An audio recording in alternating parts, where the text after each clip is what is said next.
Good evening, everyone. My name is Ross Hendricks. I'm representing the Del Paso Heights Community Association. I'm curious why Mr. Warren had to leave. It's unfortunate that he's going to miss this discussion. It's very pertinent to his district. Let me just make one, and I very seldom do this. He has something he had to deal with. He will watch and be aware of everything going on, and he's sitting on the ad hoc committee. So this is an issue which you guys know is very near and dear to him. So I'll make sure that I pass it on. Okay, thank you. I appreciate that. I am here tonight to speak in favor of community policing, especially the community engagement aspect of it. I'll need to insert that nextdoor.com is not community policing. It's a small aspect of it. It's a small aspect of the community engagement, but much, much more needs to go on than just nextdoor.com and leaving it there. I mean, really, really engage the community. Del Paso Heights has had for decades a business corridor along Marysville Boulevard between I-80 and the Kinney Police Station at Marysville and South that has become a playground for parolees, chronic alcoholics who are homeless, and drug dealers. And I'm not talking about weed dealers. I'm talking about methamphetamine dealers, heroin, crack, the real nasty stuff. That's what's going on our business corridor that we're trying to bring back. They're especially hanging out at the liquor stores. That's really got to stop. Our kids walk through this type of atrocity daily, going to and from school. And that's really unacceptable. Now that we have the additional Measure U funds for the police efforts, we look forward to working with the Sacramento Police Department to take our neighborhood back. There is no reason that this can't happen. Thank you very much for your time, and we look forward to success. Speaker. Independence, and then James Clark. All right, Independence, welcome back. Nice to see you back from DC. You have fun? Thank you. Okay, yeah. It was cold. It was cold, probably. I'm here today to speak on the Chief's progress report and everything. Over while you guys were gone, I was hearing rumors that the police chief was talking about lowered crime rates in Sacramento and how it's the work of good policing. But I'm about to break this down for all of you. Violent crime has been lowering at a pretty consistent rate nationally since the mid-90s. Specifically, it dropped 48% between 1993 and 2012. A lot of people want to equate this drop with increased policing, but that is wrong. Policing in New York City had an increase in 2002, and at that same time, crime also started to increase again. In San Diego, violent crime has fallen without the placement of broken windows policies like in New York City and in Sacramento. In California, violent crime has dropped crime dropped 6.5% in 2013, the lowest since 1967. Homicides for officers are also the lowest they've ever been since the mid-90s. The lower crime in Sacramento isn't due to our police officers. It's part of a national trend. Crime data specialists aren't even sure of why the violent crimes are dropping. There's no conclusive data on one specific thing that's doing it. So I want to apologize to Sac PD. It's a little early to be patting yourselves on the back. Thank you. James Clark. All right, do we have James here? James Clark. I knew we had James. I always hate doing the three names and I always forget who's next. All right, so while listening to the report back, I noticed that they want to increase the amount of officers. Well, I see a major problem with that. Already, when responding to calls all over the Midtown, downtown area, I see officers come 5, 6, 7 cars, sometimes even 8 cars deep. If we need more officers, then why is it that they can respond with that many officers to some drunk guy yelling down the street or something? That doesn't make much sense. That's kind of an excessive amount of policing, if you ask me. Not to mention the fact that one of the major things that can really help with reducing crime is not making laws where there's frivolous crimes for them to have to interact with.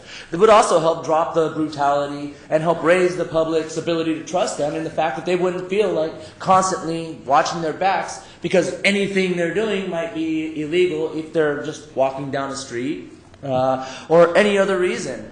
Especially for individuals that are homeless or houseless or committing nonviolent, victimless crimes, as the city or state might make the laws make it be. And that would have a much greater impact on the community as a whole, because then people wouldn't feel criminalized for everyday functions. They wouldn't feel criminalized for whatever purpose these laws make us feel criminalized. Because there's plenty of these laws that they take away basic rights, basic dignities. I mean, for crying out loud, our mainstream media jumps through hoops to point out how repressive a country is when they have border patrols and they have all these checkpoints for people to go through. But if you walk around on a holiday, don't drive on a holiday. You're going to have to go through at least a dozen checkpoints just to get from point A to point B. Now, these are things that damage the ability of the community to have faith in their law enforcement. And asking for more law enforcement officers is not going to help that. Though I do want to say I do like the idea of the community report backs. All right, thank you. Okay, Claire White. Thank you. Following Claire is Tim Boyd, and then Laura Rubalcaba. All right, Claire. Hi there. My name is Claire White. I'm here from the National Lawyers Guild, and I'm here to speak on this particular issue from the police report. First, I'd like to say that I am extremely disappointed with the report that was issued by the police chief, and more disappointed by the council's warm reception. First, we heard nothing about police violence. We heard nothing about policing priorities or why we're focusing on petty crimes as opposed to more dangerous violent crimes.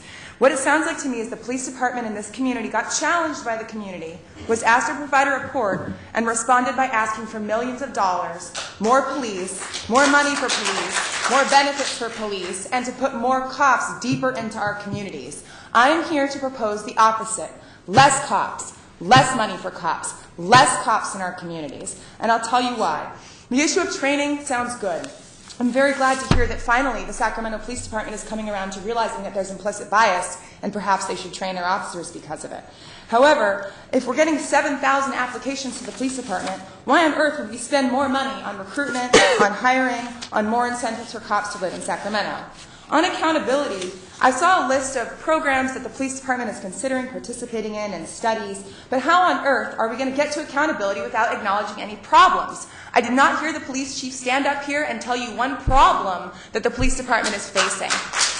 So, on to community engagement. This is exceptionally problematic in my view. I do not want more cops around my kids. I do not want more cop cars in neighborhoods. I do not want more cops on foot in neighborhoods, right? When we engage with police and community, what we have seen at our First Amendment actions, and just for homeless people sleeping on the street, is violence, right? We've seen situations escalate with police involvement, not de-escalate.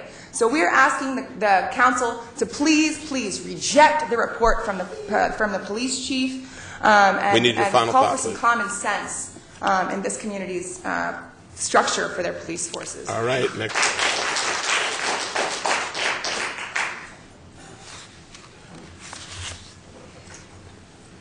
Chief, I want to thank you for being here tonight, but as you know, you and I have been on both sides of the fence before. I ran a group in Oak Park with some of the other people in here called Cops and Coffee, where we had some of the finest pop officers, and I would like to see that program come back. But first of all, when we talk about this lack of transparency, and you have IA at the top of the list, I is a joke in just about every town in the United States. It means absolutely nothing. I have advocated for so many people on the streets that have been abused, pulled over. I mean, I myself was handcuffed by a police officer. Still haven't heard back from your department yet. Mac Worthy was witness to this. He was on the phone the whole time. This happened about 3 months ago in front of Safeways as I was going to give an African-American gentleman $5 who was homeless that I had advocated for. I got slapped in handcuffs, accused of breaking a crime scene line. There was no crime scene line there. The officer had me in handcuffs so tight, and he told me if I didn't let go of my cell phone, he was going to snap my wrist. That same officer called me back at 2 o'clock in the morning because I had asked to speak to a watch commander, and I laid my whole story out, and this officer said, I don't think that's the way it happened. I said, sir, with all due respect, how would you know? He said, who do you think handcuffed you? So that same gentleman that handcuffed me also called me back that same morning. So then the next day I called in for some kind of a protocol, still didn't get anything back, still didn't get any answers. So we need to have some more transparency out here. Otherwise, we are going to see more demonstrations. There's still a lack of faith. So I think we really just need to come together and work on this. And you know that I've always commended all the fine officers that you've had. I've worked with Susan Feenstra over the years. There are a lot of good officers out there, but there's still a lot of bad behavior. The homeless people right now are being treated like crap out here. I see that every day. There's an overzealous amount of officers on one person because they're sitting around there wandering around aimlessly. A lot of these people have mental issues that need to be addressed. We don't need to have all that excessive force on one person. There's a lot of high crime in these areas in District 2 and District 5. When we call the police, we can't get them because they say they don't have the resources. But yet you can stack 20 deep on one homeless person. Time to reevaluate. Thank you. Okay, Laura? Laura? Following Laura then is Ed Harris and David Andre.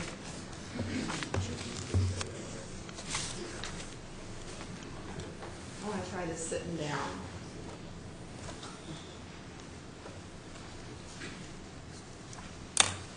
So, first off, to respond to that presentation, there were some problems that I have with it.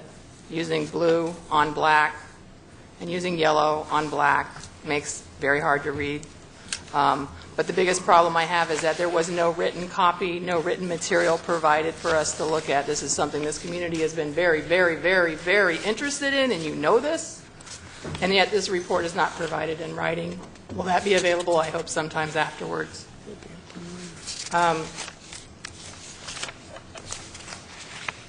don't know why we're not talking about this. The Community Racial Profiling Commission. This was formed in 2004. When I go and look at this to find more information, I see that half of the meetings, this is since you became mayor, Kevin Johnson. 2009, there were 8 meetings. In 2010, there were 8 meetings. In 2011, there were 2 meetings. In 2012, there were no meetings.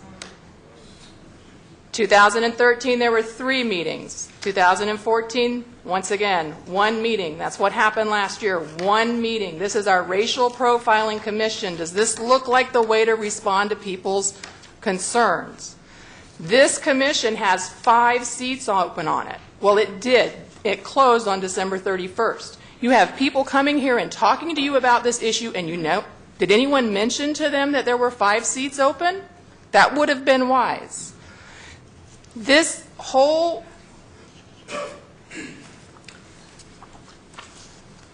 I'm going to save this for afterwards, something to look forward to. Okay, this commission needs to be reinstated, needs to meet every quarter like it's supposed to. It's required to meet every quarter. It's not meeting every quarter. You guys have a responsibility. David Andre. And then David Andre after Ed.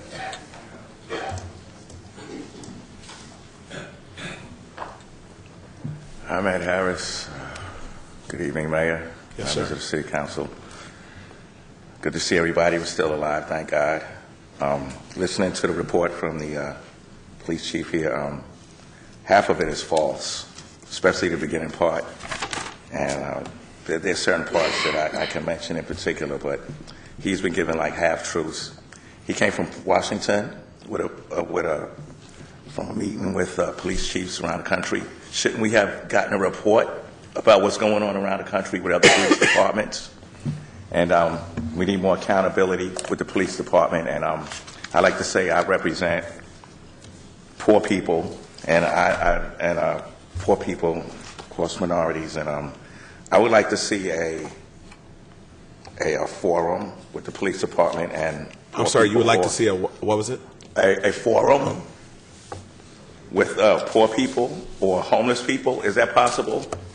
Homeless people have no resources to try to pull this together. Is that possible? And yeah, we just need a dialogue with the police department. And we know there's still unfairness on the streets, because I get reports often. People telling me what it's like, minorities, poor people telling me about their encounters with police department, and it's just not fair. And it seems like it's not going to be, I don't think it's going to get any better either, my opinion. I'm very pessimistic about this. Thank you. Hold on one sec. So thank you. 2 things, Chief, real quick. Your PowerPoint or elements of it, can we make it accessible, or how does that work?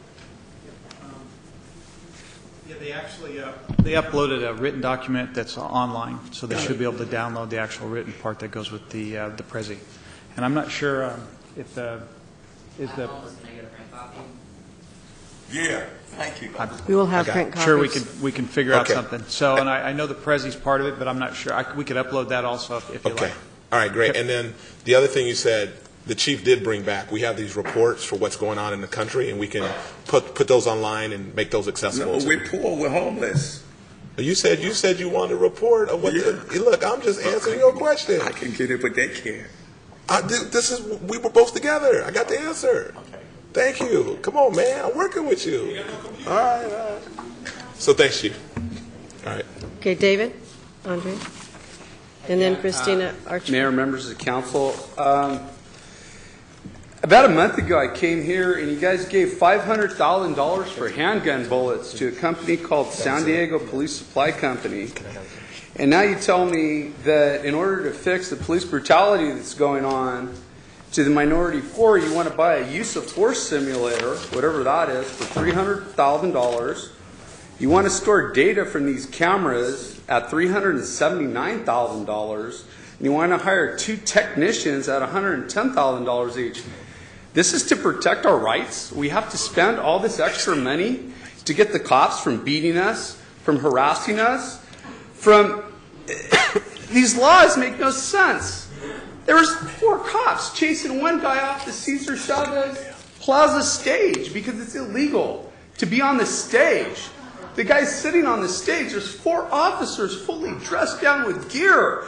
I think we have too many officers in this town, and I don't want to see crime, and I don't want to see rapists, and I don't want to see killers. But what I see is the laws that are being upheld are BS. It's deep with police out there harassing poor people. Yet there seems to be all this other stuff going on. Please address these issues. Thank you very much for your time. Thank you. Christina. Following Christina is Ron Emsley. So I too am very disappointed, but I expected the report that the police chief gave because it is the exact same thing that they've been giving to the community since we started having public forums. The exact same thing, patting themselves on the back, telling us that they want more money, telling us about these programs that they are doing. That, in all honesty, I'm going to be straight up here, and if anybody gets mad at me for repeating this, I don't care. The Mac Road Partnership Program, they came to our meetings. They told us it wasn't the cops, it was the community, not the cops, even though the cops want to come up here and pretend like it's them. They told us that it took several officers for them to get a couple of officers who would even engage with the community, that the officers just wanted to stand there and not have anything to do with the program. So for them to come back and act like it's them who is the ones who are affecting the lower crime rates, or they are the ones who are handling these programs, it's wrong. It's a lie. It's not the truth. Officers don't cost $40,000 a year. The average police officer in Sacramento makes $98,000 a year. You can look that up on the web on Sacramento Bee. Okay, so let's talk real numbers. That's what we want to do. That's the only thing we've been trying to do, is to have a real engagement. What he gave us is the same thing that they've been giving us since day one when we started meeting. Okay, so where are we? Where are we? You told us, Mayor, you told us to give them the benefit of the doubt. Yet here we are with the same BS that they've been giving us since day one. The thing that caused us to be protesting in the streets. The thing that caused us to interrupt the city council meeting. We are not going to accept this. And one thing he did forget is this. You asked what a good police officer is. This is a good police officer. That is the police chief. That is the police chief in Pittsburgh, Pennsylvania. He acknowledges that there's problems of racism in his department. This is a good police officer. This is the police chief in Nashville, Tennessee, who will not arrest peaceful protesters because he recognizes that they are fighting for every person's rights in this country. Christina, and this is a good police officer. We need your final thought, This is the police Christina. chief in Richmond, California, who went out and protested with the people. And finally, I do want to say this, that these police officers, when you were gone, Mayor, and when the police chief was gone, we had officers who abused our citizens in a peaceful protest. And I demand that Sergeant Nichols, who was in charge that day, be reprimanded, be fired. The way that she conducted herself out there was ridiculous and is not inducted to what we want to see in our streets in Sacramento. All right, thanks, Christina. Ron? Ron Emsley? Ron? Following Ron is Mac Worthy.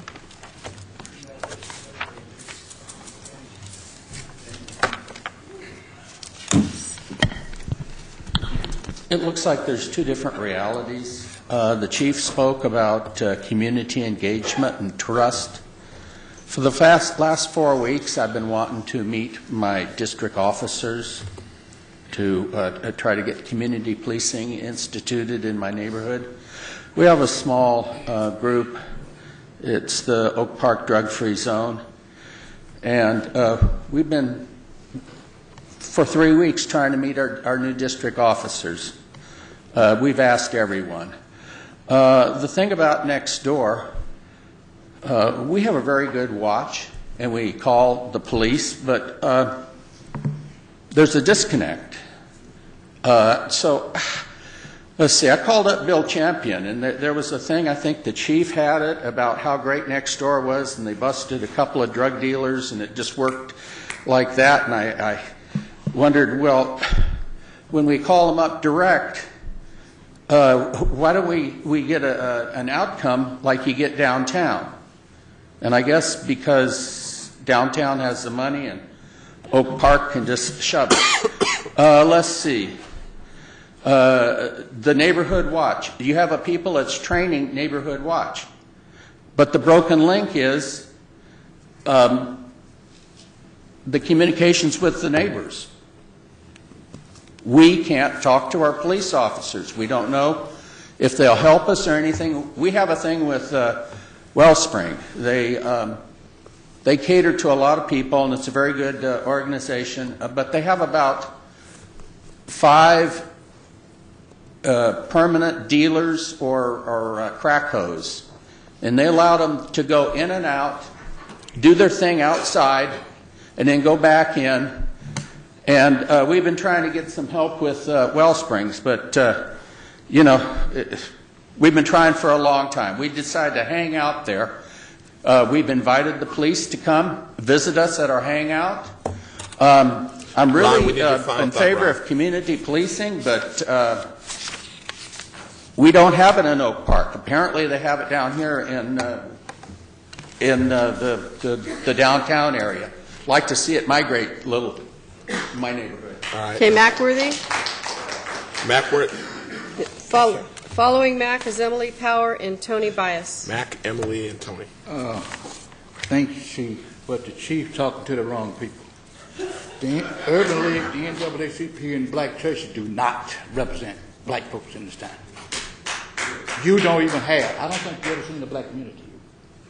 You got to talk to people before university. It's what a black community is about. We don't have one block, one street in Sacramento that 6 blacks live on that talk to each other twice a month that make over $36,000 a year. So a problem. You got some good ideas. I'd like to sit down with you and punch through them, but this is your problem.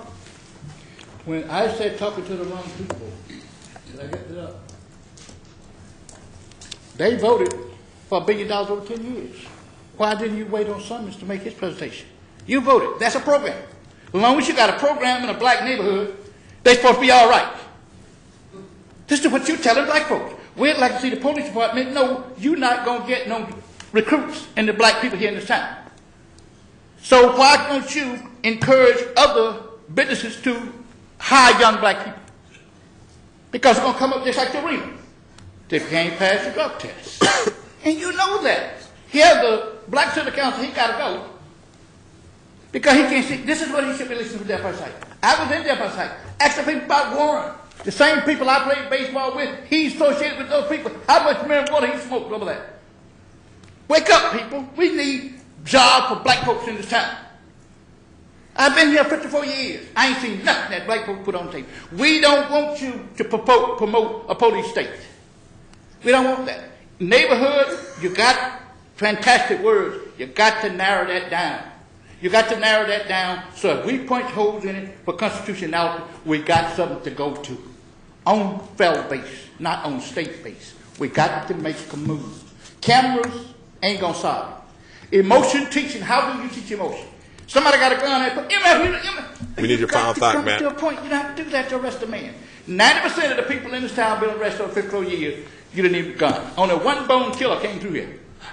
And that boy was out of Cleveland, Ohio, organized crime.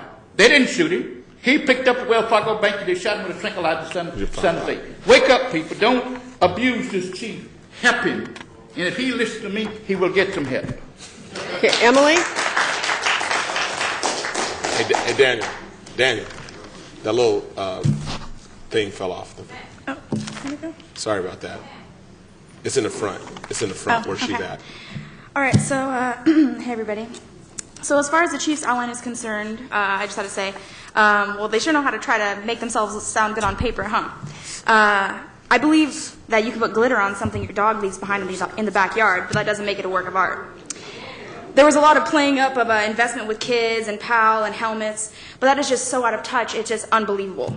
The accountability portion was just breezed over, and oddly enough, in the community meetings, the accountability portion is what we focus hours on.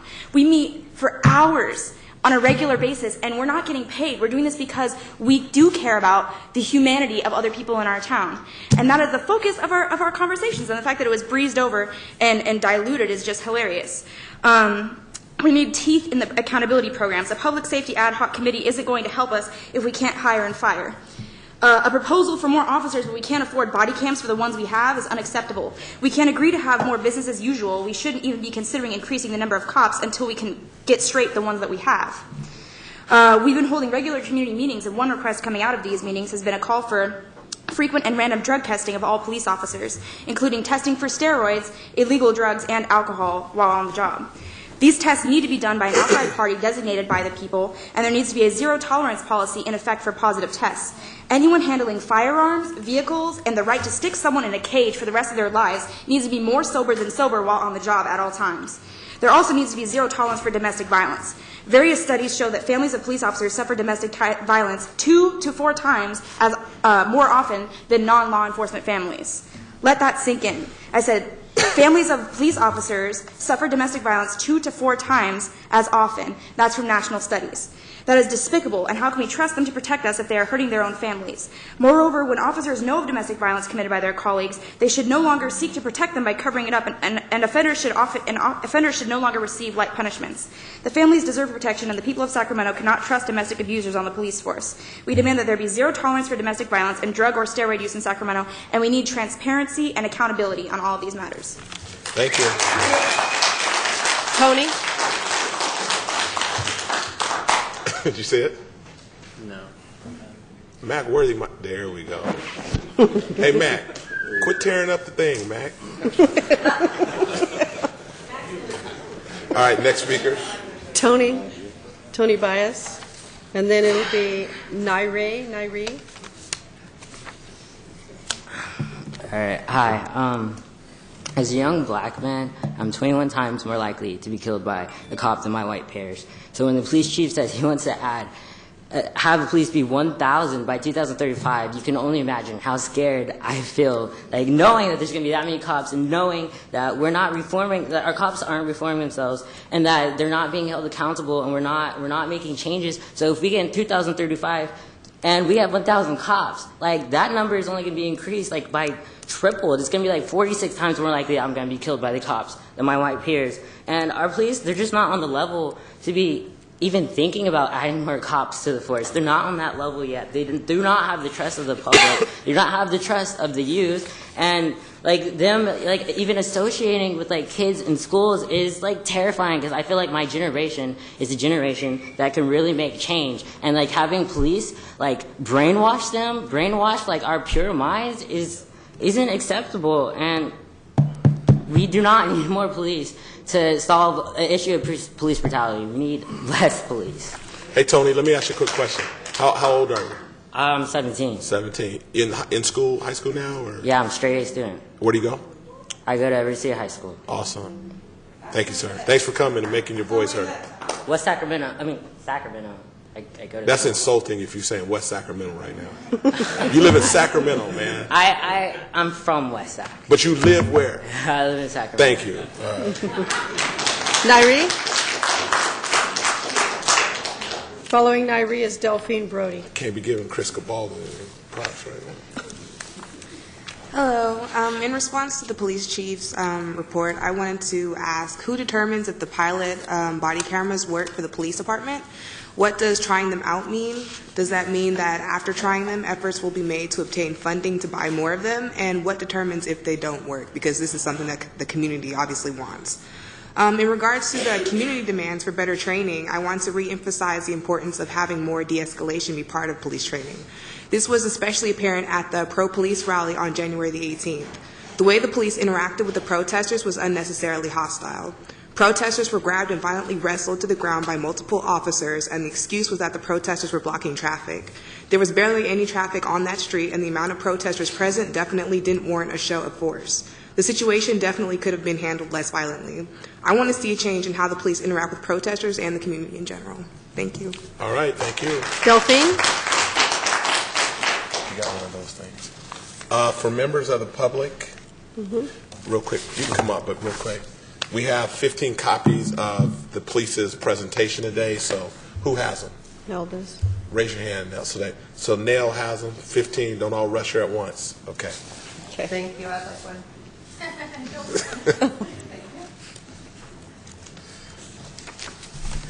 Good evening, Mr. Mayor, City Council members, and Police Chief Summers. I share the sentiment of most of who've just spoken that I am disappointed by this report, and I think we deserve more and better in terms of accountability and approaches that will actually help to remedy the systemic problem we have of police violence and bias in Sacramento and nationally. And I share concerns that have been raised about the police presence in schools, the attempts to build public relations in communities. It's really a style over substance type of approach, and it is the cake seems to be iced with a plan to bring in 1,000 new officers in 20 years, and massive amounts of spending. I'm particularly concerned by several proposals. I want to see real accountability, as we heard proposed by some of the speakers previously, including what Emily said about how there needs to be accountability for police officers who are found to have been using alcohol or controlled substances, and especially to have taken part in domestic violence, and to have injured their spouse or family. There absolutely needs to be more trainings and accountability. The accountability slide was flashed on the screen for less than a second, so I can't really speak to that specifically, but I'm eager to review it more closely. In terms of the We need your final thought, please. Psychiatric emergency response team, that is a proposal that was rejected at the county only 5 years ago, so it really needs to be looked at critically now. And as far as the school resource officers in schools and the community-oriented policing, it's more of the same. It causes more problems than it prevents. Thank you. Thanks, Delphine. All right, next speaker. Okay, our last two speakers, Michelle Ann and Don Sousa. All right, Michelle, are you here? You want to talk later, Michelle? That's Michelle, sorry. Hey, Michelle. And then Don Sousa. Don Sousa? Just so you know, how I got the name Michelle Ann was when the fire department, while I was wearing spyware, ripped the clipboard out of my hand and gave me a new alias. Thank you, Fulton Fire Department, for doing that, creating an alias for a false arrest for these guys. And I wanted to talk about police. They're very rude to people who they think are homeless, who they think are mentally ill, who they think are drug addicts and alcoholics. These people are acting like the SS, what Nazi Hitler, Nazi war criminals were doing as police officers in the streets. And I'm not afraid to say it. I know I'll be a target by all of these guys, and I want them to see my face. And I thank everybody who gave me the spyware to wear in every state I've been in. And I thank the private investigators who helped me for all of the smear campaigns and the discrediting at every level of government, and the people who didn't want to investigate the fraud. Police are not police anymore. They're personal protectors for the criminals in office. Don Souza?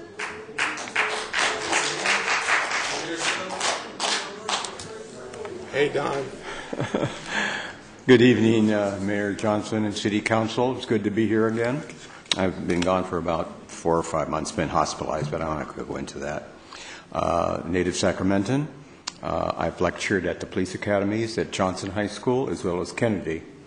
Also, I volunteered at Christian Brothers in various capacities in Grant Union High School. And I love this city, I really do. I just don't understand the voracious attitude of some of these people who are up here talking about against the police department. And I think it's their perfect right to, but I think they're misguided as far as I'm concerned. Thank you very much. All right, thank you, sir. Are you still going or no? Yes. Oh, I'm sorry. Sorry to interrupt. Save the applause for later, okay? Thank you. Anyway, I'm very proud of the Sacramento PD as opposed to some of the other police departments here in the country. They've shown restraint as far as I'm concerned. This is a side, but my brother Joseph, who's passed, worked for the Sacramento Sheriff's Department in the capacity of a bailiff and transportation. And the most complaints he ever got, and it was the fact of responding to a marital dispute. You know, I'm sure law enforcement knows how that goes. Anyhow, I love this. Oh, one other thing, too. It was sort of a Walter Mitty thing for me to go out to Grant Union and lead cheers. You know, it was an instant high to do that. And I didn't even go to Grant. And somewhat amusing was the fact I thought I was a teenager running around in this mascot, and I overheated. I almost passed out. But anyway, it's just same thing. I went to Christian Brothers my freshman year, and McClatchy the other 3.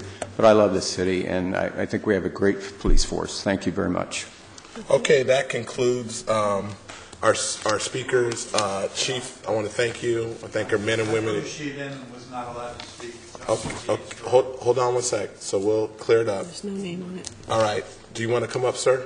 I think it's the one with no name on it. I put it in her hands. A couple folks. So we have 2 peers. You guys may have signed up for public comment. Yes. So the public comment is the next section. You can speak right now. We'll. Okay. All right. So folks who haven't been called, you're probably in the next section here. But go ahead. Thank you very much. I appreciate you, Mayor Johnson, council members. I'm here not to be an adversary, but an advocate. This is the City of Sacramento. What a marvelous name and a marvelous opportunity, and you all are doing a good job, but there's always room to do better. There's 2 superstars on the stage. You, Kevin Johnson, I watched you playing in NBA Finals, and Rick with the Oakland Raiders, and with a Super Bowl ring. And I want to encourage the City Council to be superstars. Can we see that superstar? Do you have that Super Bowl ring? First of all, he's a rookie councilman. My time, though. Can they stop my time? Yeah, I'm going to give you 2 more minutes. Stop the clock. I'm going to give you 2 more minutes. Let's clear this up. All right. Rick is a rookie right now. You don't give him any props yet. You got to earn. You are doing such a good job. Are you telling me that the Raiders are not going to the Super Bowl this year? Or the 49ers? All right, you're up. Go okay. ahead. Will you start me? He said he'd give me 2 minutes, so that's what the mayor said. Thank you, Brother Mayor.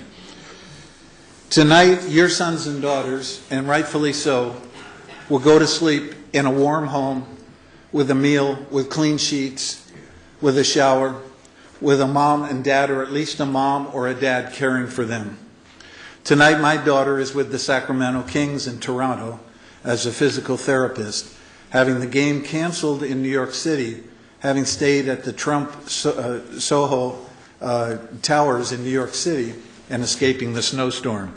But tonight, outside St. John's Women and Children's Shelter on Power Inn, when I leave here, I am going to interview women and children, 150 of them tonight, last night, last week, next week, every night for the last 3 winters, turned away 150 women and children. I believe that a superstar city council in the city of Sacramento can take care of those women. Can somebody say amen?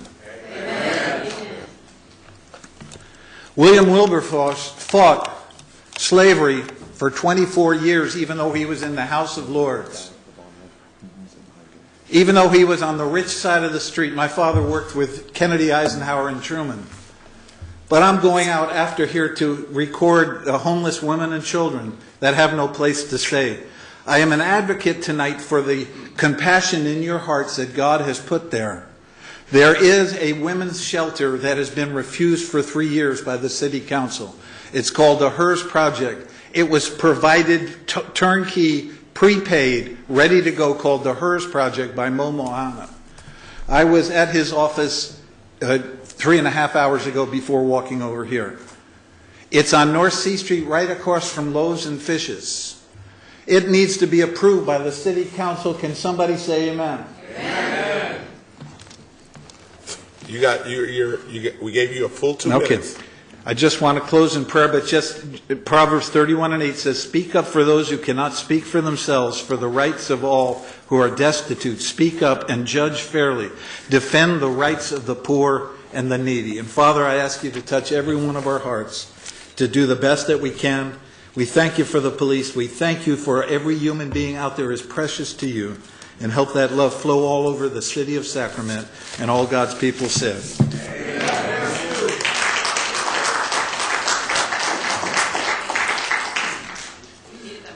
That was the first time someone, when their time expired, went into prayer, and then I couldn't say, like, give me your final thought. So don't y'all try it. Don't be using that technique. Next item. So we are now to public comments for matters not on the agenda. We have 25 people signed up to speak. Well, Ann, and then David Baumgartner. All right, I just wanted to start out. Here's a free solution that you can implement right now without having to open your wallets, but rather your mind. Racism does not work in reverse. Racism requires power plus privilege. So to talk about reverse racism, we need to get rid of the dictionary definition of racism, and this is part of what's happening with our dialogue here. And the idea of stereotypes, we're talking about the stereotypes of police, but the reality is left-handed people, red-headed people, black people are not all given a badge, a gun, and the authority to keep the peace. So with all due respect, don't stereotype the police. I'm sorry, if I worked in a store and I saw somebody spitting into the soup and berating customers, you bet my butt I would talk to my managers. I don't care if they would be angry at me. I don't care if I would be fired. I'm going to do the right thing. And I'm not a cop. You have a sacred duty. And with all due respect, when you come here with your guns, you show us that you don't want to talk to us as equals. When you come here with your badge, you show us that you want to talk to us with authority. I saw you playing with your phones.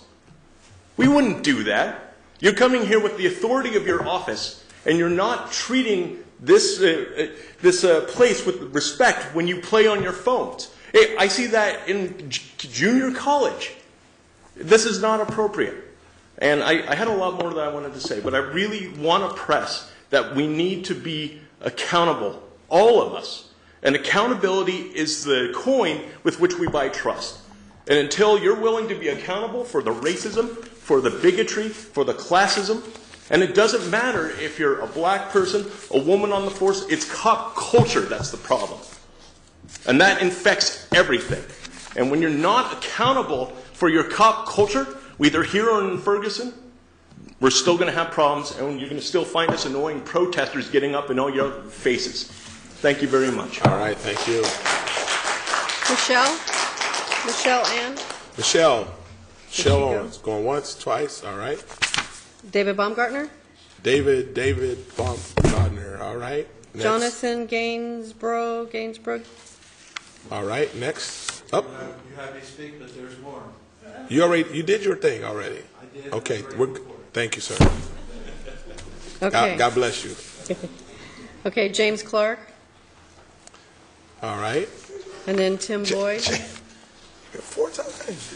This is his last. Oh, three. 3 different topics, see. And thankfully 2 of them were on the agenda this time, so I could actually spend 2 minutes speaking specifically on the issues that we're addressing with the Community Dinner Project. The Community Dinner Project is actually going to continue serving organic meals right out in front of City Hall, contesting certain ordinances that go against the homeless. They're anti-homeless laws. They dehumanize people and they charge people fees to share their kindness with others in need. And I also want to invite the entire council to come and join us for these community dinners, because it's part of it's about building the community from the bottom up. Rather than looking to the rich and the elites to take care of our communities, we need to take care of the people in these communities first. The main topic I'm going to address in this aspect tonight is going to be the camping ordinance. Lately, a lot more people have been getting harassed, woke up, and cited for sleeping.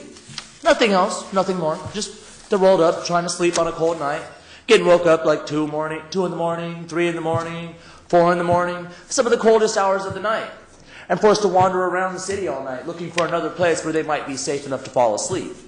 Now, I'm in the process of trying to find out how I'm going to get the actual numbers on not only how many tickets have been issued, what the court costs are for those tickets to be filed, the incarceration costs for when they go into a failure to appear, and then the incarceration costs also for when people have to go to jail over this. Now, you want to talk about a budget that's not going to be able to be met because of things, but when we have laws like this, it's costing our city thousands and all kinds of money. It's no wonder we don't have money left over to take care of the debts that we're accruing and the pensions that we're going to have in the future. You know, we keep talking about wanting to do the humane things, and one of the most humane things we can do is give the people the ability to sleep at night. I mean, for crying out loud, how many of you have ever had to spend the night with no sleep and then be expected to try to be an upstanding citizen the next day and be all prim and proper when you have no sleep and can barely even find anything to eat? Thank you very much. Thank you, sir. Tim Boyd. Following Tim is Richard Delantagna, and then Sir Ronald Yoakley and Omar Turner. I gotta sit closer to the front. I feel like one of those contestants on The Price is Right trying to run down here. But anyhow, I'm going to do my 2 minutes really quick because there's a lot of stuff to talk about tonight. The gentleman that just spoke before me, when we think about the people that are on the streets, think about how you might feel sometime. I know I just had to go and take a quick whiz break real quick, and if we were walking around after we've been in a restaurant or had something to eat and we can't find a bathroom that's open, but this is not a laughing matter. I mean, I'm going to tell it like it is, but when you got to go, right? Go with the flow. Now, where are these people going to go? A whiz break? If they go with the flow, they might get arrested, and now, because of the laws we have here and the ordinances, if a young man is caught peeing behind a tree or something, it's considered a sex crime. So, you know, I'm kind of pulling the comedy in there just to get us to think about this stuff, but it's really not funny because I have seen people running around panic-stricken trying to figure out a place to go because a lot of the stores and restaurants were saying no, and rightfully so because they're businesses and they can't be a public bathroom. Right in Councilmember Warren's district, one of ex-Councilwoman Sandra Sheedy used to love to go to Sammy's Cafe. I go there every day. Cal has to constantly turn away homeless people who can't relieve themselves. Then they go to Shell Station. They get turned away from there. Then if they urinate down the street, all of a sudden they're tagged and they're deemed a sex offender because you're exposing yourself in public. So these are the kind of things we need to think about, opening up these bathrooms, getting some water fountains, because you got people out here floating around dehydrated. They can't take their medicine, and that's not a way to live. So those are some of the things we need to think about. Second of all, the respect thing, because I keep hearing that over and over in the audience. You know, just give the people the respect they deserve, and you'll find they'll give it to you right back. The third thing is, please, please, please, and I've asked you this, Kevin, you were good about doing this the first time around when you came into office after Mayor Fargo snatched it from us, but give the people the ability to speak first. And if you can't do it every week, then balance it out so the general public can speak, because you talked about the police counter not being open. Well, these doors aren't open either if these people have to stay till the end because you have buses in this town that don't run this late. Thank you. It's my last time.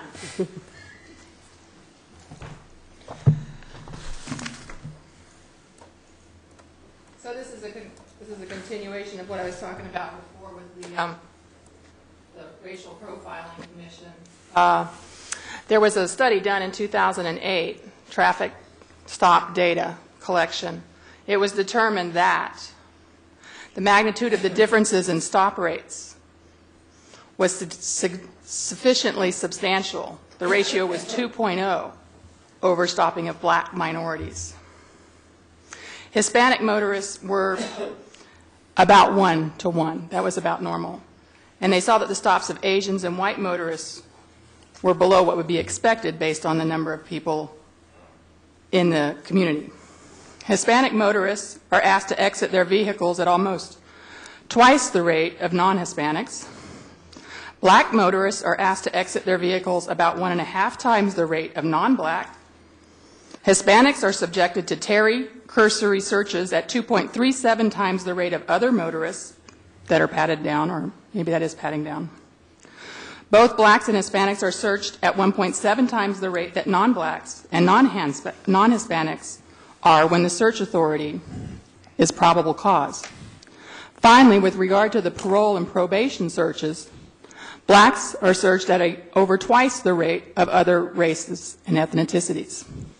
So when you talk about being a world-class city, I think you need to look at this. This is from 2004. It was recommended that this be done again in 4 years, which of course it's now been.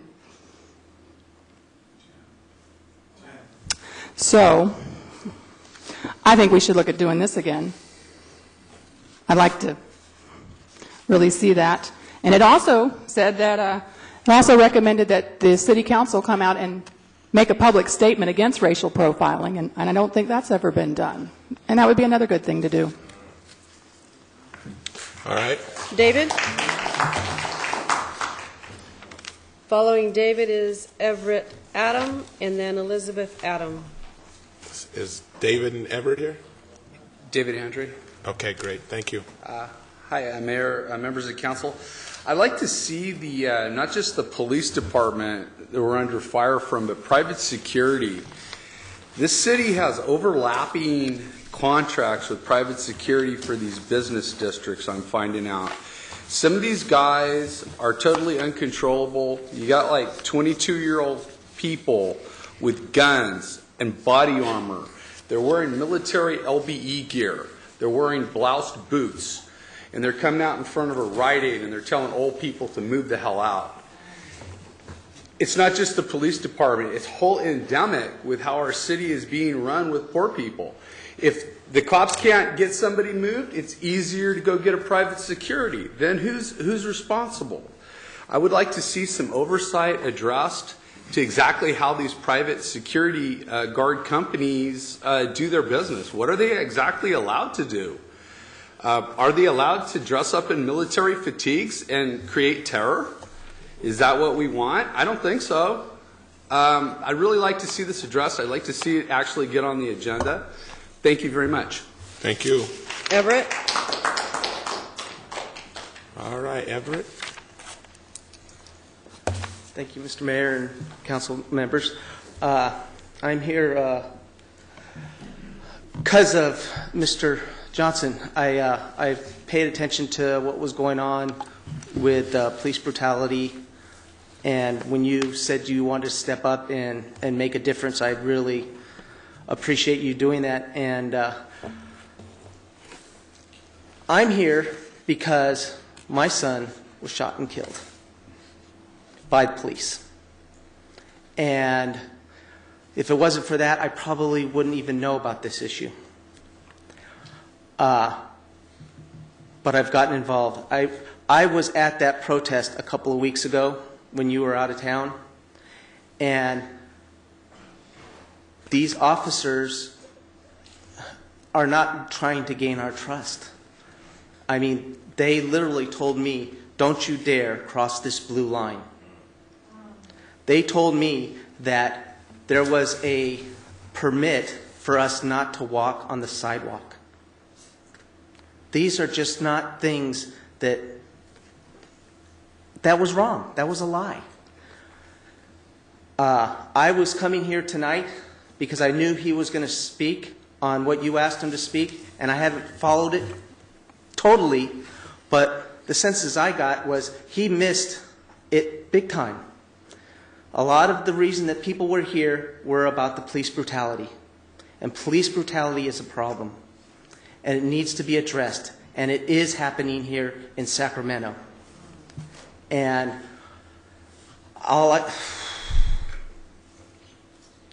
I just really hope you guys... I watched 2 movies since that protest that really made me want to come here. I watched Selma and I watched The Butler. And what has not been addressed since that time is police brutality. We need your final thoughts. Civil sir. rights was. Police brutality was not. Thank you. Elizabeth? All right. Thanks, Elizabeth. Thank you.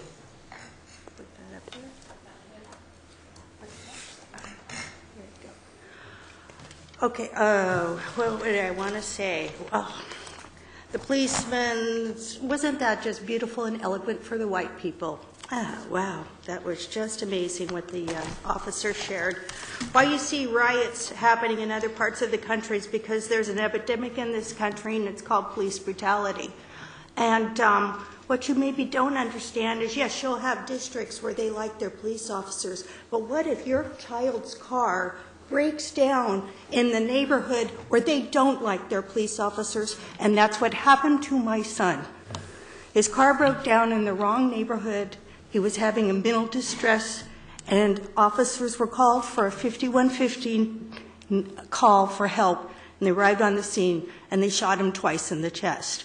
What I'd like you to know is why we asked for transparency. It took me 17 months fighting in federal court to see the autopsy and police report of my son's killing.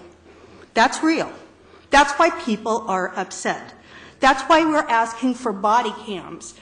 The officer said, my son went for the weapon. Well, lo and behold, we find out in federal court there were no fingerprints or DNA of my son's on that weapon. You see, that's kind of the soup du jour. He went for the weapon. He went for the waistband. It's happening all across the country. Another thing that's happening, which you need to be aware of in your beautiful city, is people call the police 911 because they have a loved one in a mental health crisis. The police are not trained in mental health crisis intervention, and time after time I work with hundreds of families, the police officers show up and they shoot their loved one. So we need mental health crisis intervention training. We need body cams. We need the truth. We need transparency. We need third-party review. Please support AB 86 now in the Assembly. Thank you. Thank you. Teresa Sale. All right, Teresa. Okay. Christina. I think Christina spoke already. She spoke on the other one.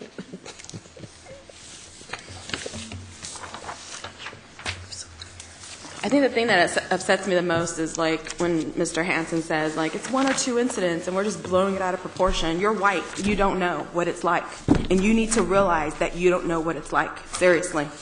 Because what that makes us feel like is that a lot of you up here are really out of touch with reality. And let me tell you that it's not just the black people or the brown people either who know that police are out of line. In the line of work that I do, which I won't tell you because I don't need any harassment further than what I already get in my life by the police, but in the line of work that I do, I deal with people of all ages and of all colors for 12 hours a day. And I can have a conversation with at least 90% of them who want to tell me a story about how the police brutalized them. Whether it's a white gay woman who missed a traffic, who had a bench warrant, she just told me this a couple days ago, and the police showed up at her house. They did a sweep on Christmas because they're so nice and they know that nobody would be able to get out of jail. Sac PD did a sweep. They came to her house. They brutalized her for a bench warrant for missing a court date, okay? I'm telling you that these issues that we're bringing to you are not just us, having nothing better to do. Trust us. We have better things to do. Trust me, I have better things to do with my life than to go chasing after city councils and police officers demanding accountability. It's not that hard. Hold them accountable. It's really not that hard. What I wanted to say about the shot spotter, was that's exactly how we found out that Officer Mazzo in Oakland is the one who shot himself when he claimed that Alan Bluford shot him when they murdered 17-year-old Alan Bluford in Oakland. The shot spotter is how we found out that the officer actually shot himself to pretend to show that that this child had shot him. Which was a lie. So that actually I would support. And I do want to say that you're right that it's not completely the police's job to protect us. They're law enforcement. They're here to enforce the laws, and we all know that. But it's your job. It's your job to give us jobs. It's your job to give us a living wage. We want a $15 living wage in the city, and it's your job to take the homeless off the streets. That's your job, and if you do your job, we wouldn't have to be here so much. Okay. Charles Sorensen, Mac Worthy, Emily Power. You good? Okay, so I don't see Charles. Wait, we getting to you? Mac? Mac's passing. He's tired. People, after someone had talked to me about 5,000 people watched this in Sacramento, this channel. And my knowledge here is to go on another angle of education.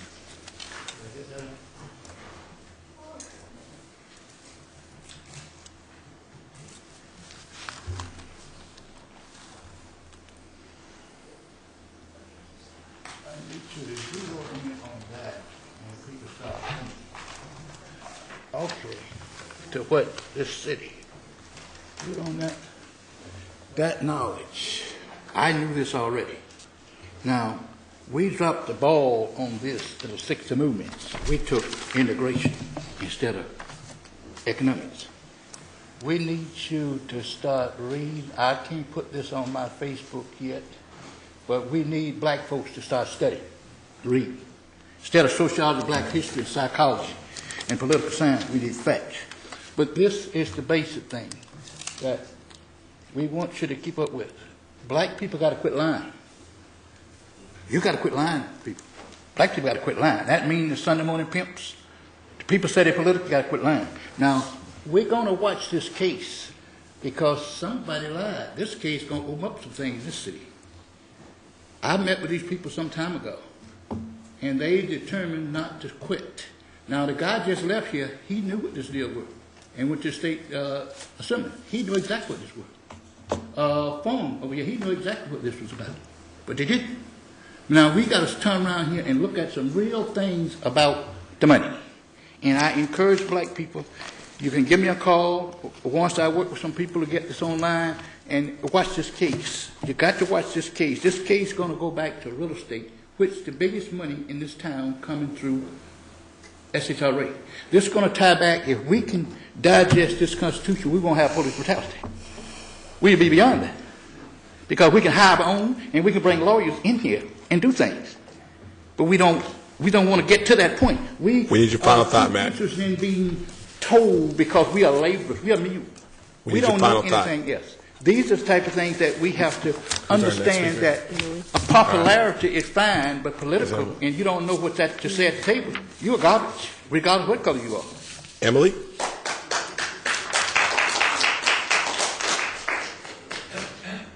Hi, so firstly I'd also like to address that I find it a little bit insulting to suggest that we are coming out here till 11 p.m. because of one or two small grievances that we're blowing out of proportion or that we're so concerned with something that happened 2,000 miles away. I think that's really out of touch and rather insulting.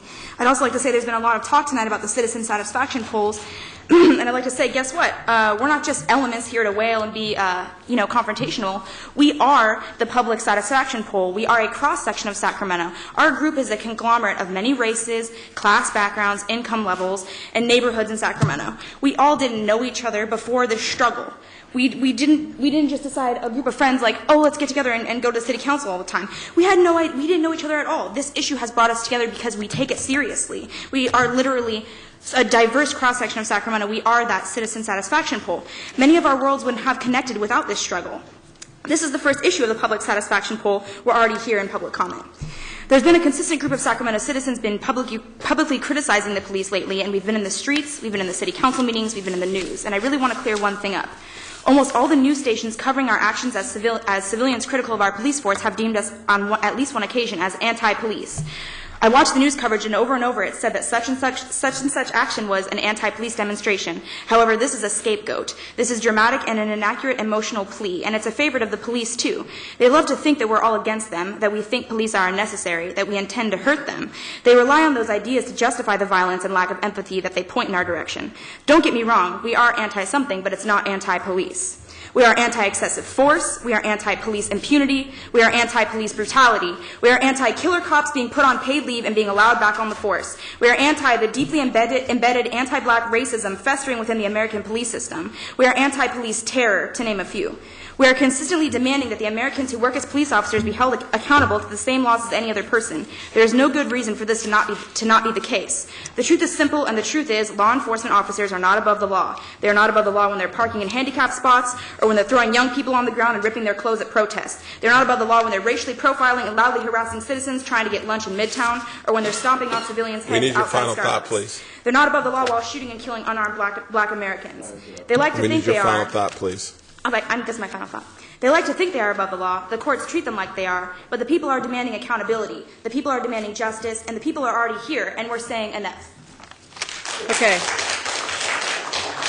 Ron Emsley, Albert Alvarado, Corey Coburn. Ron, we're going to skip you because you were sleeping the first time we called you. I got it on photo, so I took a picture of you. Don't try to deny it. This evening was the first time in about 4 years I saw that many police down here. And I'm thinking, what would the dollar amount be that they were just in the audience as props to make you folks feel good seeing everyone with the gold jewelry on? The chief could have made his presentation with him and a couple of buddies for support. He didn't need, 24 cops back here where they could be doing something productive. And then another thing is, got the problem with Wellspring. Now, you folks weren't around when it was the money was doled out, but Wellspring's got a 20-year interest-free loan from Schraw to open up their thing. And apparently there was no strings attached. And Wellsprings, they probably serve maybe 75 people a day. They have a staff of up to 15. And crime is not an issue with them. If crime occurs, it occurs. So we got people going in and out. We got the hookers going in. We got the drug dealers. The hookers come out, bring food to the to the drug dealers, give them a cup of coffee. And Wellsprings just is oblivious to it. It's not, it's not. Let's see, what would I say? It's not their problem.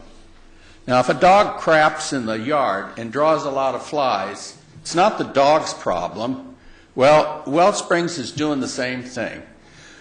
In the last 4 years, there have been 4 people wounded by gunshots within 1 block of Wellsprings. Even though they're only open about 5 hours a day. Let's see. They're only open about 5 hours a day. We got hookers that work 16 hours a day. And Wellsprings is a favorite place to meet them. Thank you. Albert? All right, after Albert. Is Corey? And after Corey. His brother Sousa?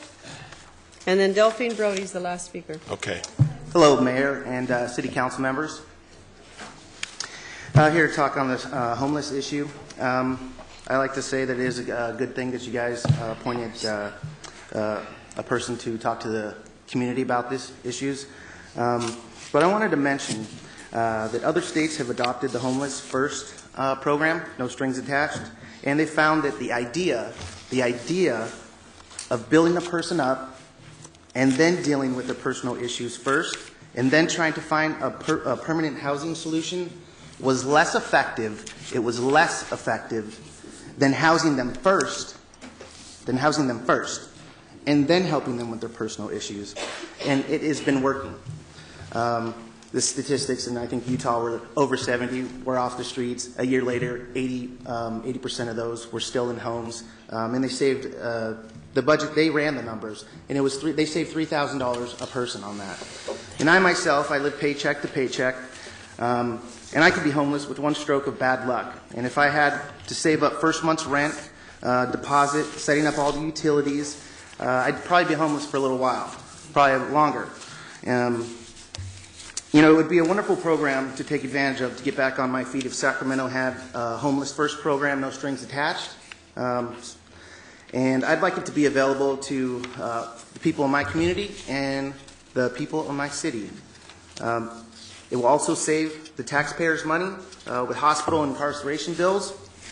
And I'd like to say that on the police issue, people just don't want to see one person have the power to be judge, jury, and executioner at a whim. Body cams and de-escalation training, de-escalation training, de-escalation training. Thank you.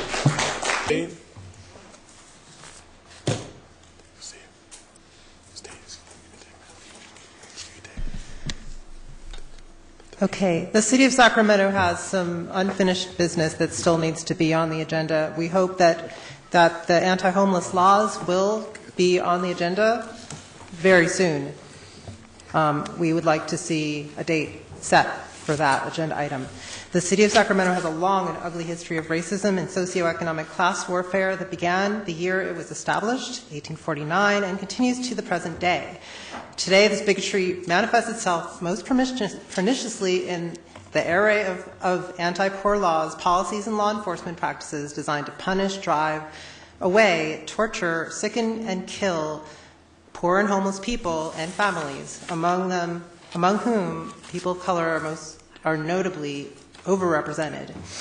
In early 2011, the UN Special Rapporteur on the Human Right to Water, Katarina de Albuquerque, visited a Sacramento homeless camp on the American River Parkway and found that their lack of access to clean, safe drinking water and sanitation violated international law, as she wrote in an official letter to Mayor Johnson 3 years ago. To date, the city's only apparent response to de Albuquerque's letter, and perhaps to her, to her prominent mention of Sacramento's violations in a prior report on water and sanitation in the U.S., has been to retaliate against homeless residents who had reported these abuses by evicting their entire riverbank encampment.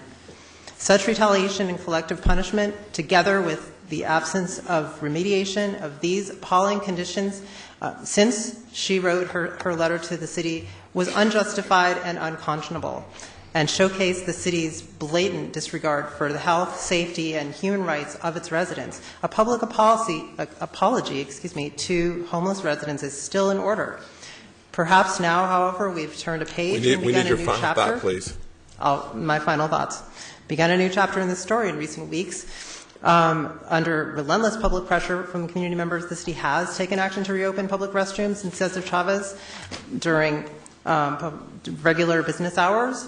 We commend the city for doing this, but reopening all city-operated public restrooms, keeping them open evenings, weekends, and holidays, and recommissioning public drinking fountains is the obvious common sense solution to safeguard public health and honor the dignity of our residents. Thank you. Next speaker. Okay, Harris. All right, Ed, and then Claire White. And then Claire. Back and clean up, Claire. Good evening again, Mayor, Council, everyone that's left. Just three issues. The police department does need more accountability. It's like they have free reign, free will to do what they want to do, and they should be checked. The other issue is we need to bring public comment to the beginning of the meetings again. I think that's possible. And then the third issue is about the arena. Now, you know, other cities have names on the arena, and those companies, they pay big money to put their names on the arena. That's a solution to pay for this arena. Has anybody thought about that? That's all. All right, Claire, close us out. All right. First, I want to thank you all for staying. It's been like 5 hours, and I really appreciate you staying to hear my comments as well.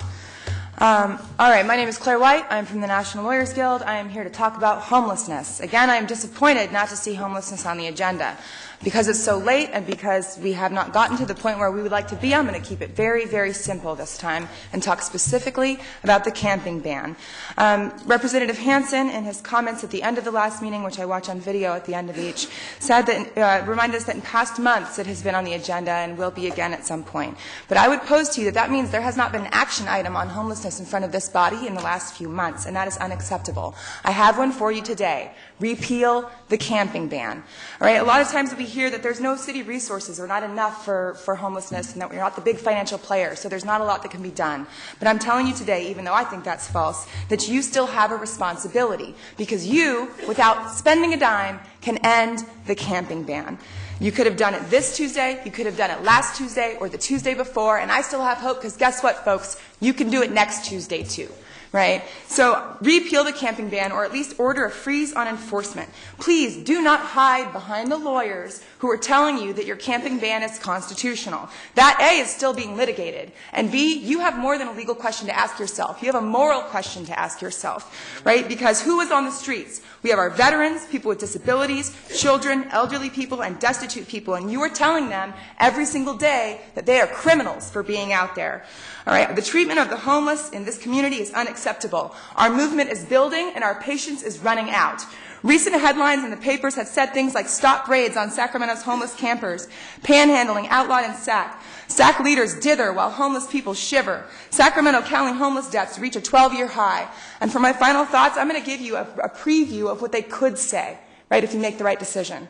Council says homelessness is not a crime. City Council defends homeless dignity. Councilmember Hansen leads the way on addressing the right to rest. Yes. Right? Make the right decision. Yes. Again, our movement is building. Our patience is running out. Please, please, on the agenda next week, repeal the camping ordinance. Yes, amen.